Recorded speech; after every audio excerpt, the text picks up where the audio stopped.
Hi hello నమస్తే అందరూ ఎలా ఉన్నారు? నేనైతే చాలా బాగున్నాను. ముందుగా అందరికీ జై శ్రీకృష్ణ. ఈరోజు మనము 200 సంవత్సరాల నాటి బెహ్రెయిన్లోని శ్రీకృష్ణ టెంపుల్ ఎలా ఉండబోతుందో తెలుసుకుందాం. ఈ వీడియోని లాస్ట్ వరకు మిస్ కాకుండా చూడండి. ఈ టెంపుల్ గల్ఫ్ కంట్రీస్ మొత్తంలోనే first Hindu temple. Starting way ఇలా ఉంటుంది. ఈ డోర్లోంచి ఎంటర్ అవ్వాలి.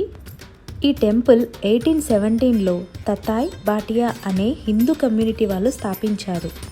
లాస్ట్ ఇయర్ నరేంద్ర మోడీ గారు బెహ్రెయిన్కి విజిట్ చేసినప్పుడు ఇండియన్ గవర్నమెంట్ తరపున 4.2 మిలియన్ రీడెవలప్మెంట్ ప్రోగ్రామ్ కింద కేటాయించారు.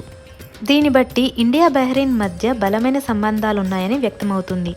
పైన ఫోటో చూస్తే అర్థమవుతుంది. నరేంద్ర మోడీ గారు ప్రేయర్ చేసుకొని ప్రసాదం తీసుకొని కూడా వెళ్ళారట.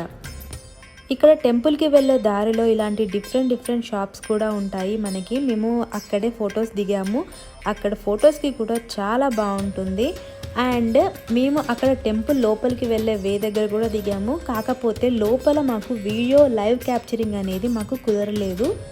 కరోనా వల్ల క్లోజ్ చేసిన ఈ టెంపుల్ మొన్న 21st నుంచే దర్శనానికి ఓపెన్ చేశారు. అది కూడా డైలీ 1 అవర్ మనము స్లాట్ బుక్ చేసుకొని వెళ్ళినట్లయితే దర్శనానికి త్వరగా అలో చేస్తారు. మనం లోపలికి వెళ్ళినప్పుడు టెంపరేచర్ చెక్ చేస్తారు నార్మల్గా, అలానే శానిటైజ్ చేసుకోవాలి.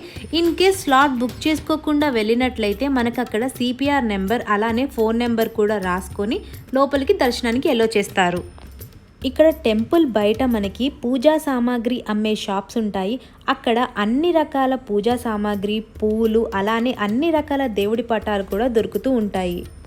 ఇక్కడ టెంపుల్స్ దగ్గర మాత్రమే మనకి ఇండియాలో లాగా చామంతి పూలు ఇలాంటివన్నీ అమ్ముతూ ఉంటారు. లేదా బయట మనము పూలు ఎక్కడన్నా కొనుక్కోవాలంటే సపరేట్గా ఫ్లవర్ బొకే షాప్స్ లాగా ఉంటాయి. కానీ మనకి విడిగా ఇలా పూజ చేసుకోవడానికి పూలు లాగా దొరకవు. మనం కావాలనుకుంటే ఫ్లవర్ బొకేస్ తీసుకొచ్చుకొని కట్ చేసుకొని వాటినే పూలలాగా పెట్టుకోవాలి. ఇక్కడైతే మంచిగా ఒక 1 బీడీ లెక్క తీసుకునేటట్టయితే మనకి కొన్ని పూలు ఒక 2-3 రోజులకైనా ఈజీగా పూలతోటి పూజ చేసుకోవచ్చు.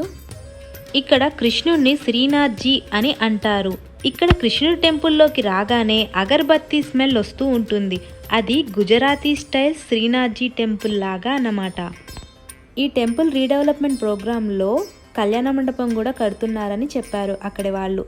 ఈ కరోనా వల్ల టెంపుల్లో లోపలికి ఎంటర్ అవ్వకుండా కింద స్టేర్లోనే దేవుణ్ణి పెట్టేసేసి ఉంచారు.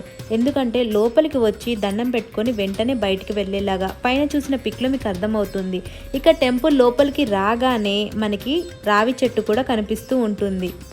ఫస్ట్ టైం నా ఛానల్కి విజిట్ చేసినట్టయితే పక్కనే ఉన్న బెల్ ఐకాన్ని క్లిక్ చేసి నా ఛానల్కి సబ్స్క్రైబ్ అయిపోతే ఇలాంటి మంచి వీడియోస్ మళ్ళీ నెక్స్ట్ టైం మీకు నోటిఫికేషన్స్ లాగా రావాలి కదా. సో ఫస్ట్ బెల్ ఐకాన్ని క్లిక్ చేసి సబ్స్క్రైబ్ అయిపోండి. అలానే ఈ వీడియో మీకు ఎలా అనిపించింది అనేది కామెంట్ సెక్షన్లో మెన్షన్ చేయండి. అలానే మీ ఫ్రెండ్స్ అందరికి కూడా తప్పకుండా షేర్ చేయండి. లైక్ చేయడం మాత్రం అస్సలు మర్చిపోకండి. నెక్స్ట్ టైం ఈ టెంపుల్కి విజిట్ చేసినప్పుడు కరోనా తగ్గిపోయి మంచిగా లైవ్ వీడియో షూట్ చేసేలాగా ఉంటే చాలా బాగుంటుందని అనిపిస్తుంది. Hope you like this video. మనామాలోని ఈ టెంపుల్ లొకేషన్ని నేను డిస్క్రిప్షన్లో షేర్ చేస్తాను. జై శ్రీకృష్ణ. ఎప్పుడు ఇలానే సపోర్ట్ చేస్తూ ఉండండి. Thank you. బాయ్.